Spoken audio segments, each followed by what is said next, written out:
Hi, and welcome to Detours, Understanding Acquired Brain Injury. Today's a little different in that this is more driven by a recent discovery of mine through reading some of the new literature. It talks about traumatic brain injury and what's called negative attribution bias. People with traumatic brain injury are much more likely to, when it comes to trying to make sense of the motivations of others, to assume that they are automatically hostile or that they are aggressive or that they are blameworthy. So the assumption for a brain injury survivor will be that the other person, whomever it may be, is bad, that they are acting against their interests. So even if it's an ambiguous or a friendly situation, the brain injury survivor will automatically assume that the other person is being hostile. So if there's a question as to what it is, they will automatically default towards the negative. So if you're interacting with a brain injury survivor, you can bet that they will think you're being a bad person. It's unfortunate, and it's just the nature of brain injury sometimes. You can guess which lobe is involved in this one. This is a frontal lobe kind of problem. And so you need to spell out, and you need to be very clear. This is a cognitive problem. It is a problem associated with the medial aspect of the frontal lobe. Most often, it specifically would be more in this area. As you can see on my brain model, here it is again, medial aspect of the frontal lobe, about here. Most often you will see this whenever there is any kind of question, loose terminology, or words where a person's using kind of indistinct words, or where the person with the brain injury is already angry about something else.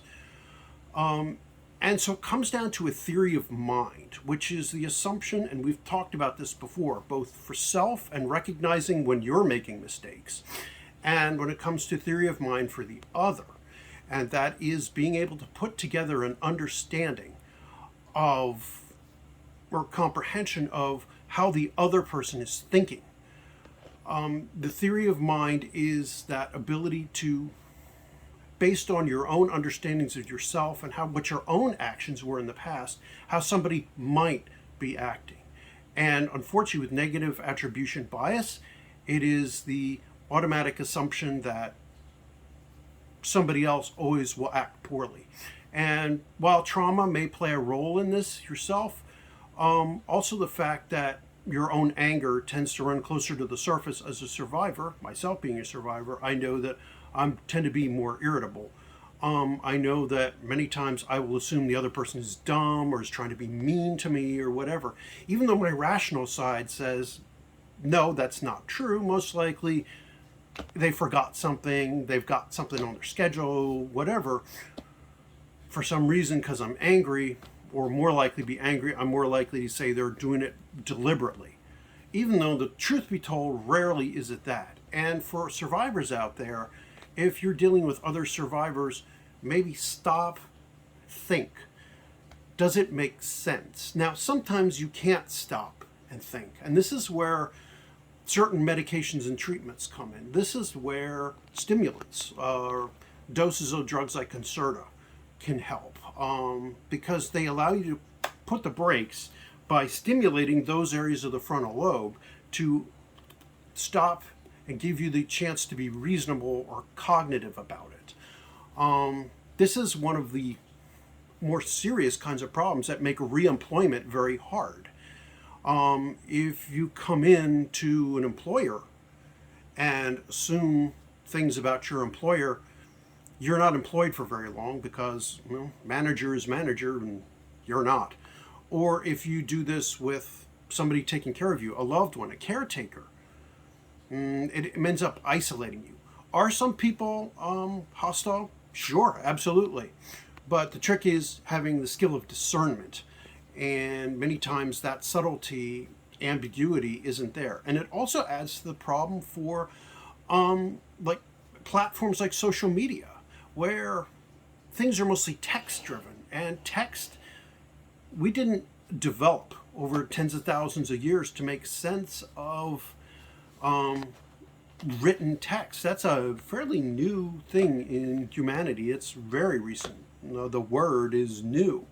So making sense of that versus vocal conveyances and things like that. Our brains do have the ability to detect prosody on the right side and tone and things. That's why a call or video makes more sense to us and why we can hear those subtle distinctions. But when it comes to writing, things like Facebook encourage ambiguity and that kind of, I'm not sure what they mean.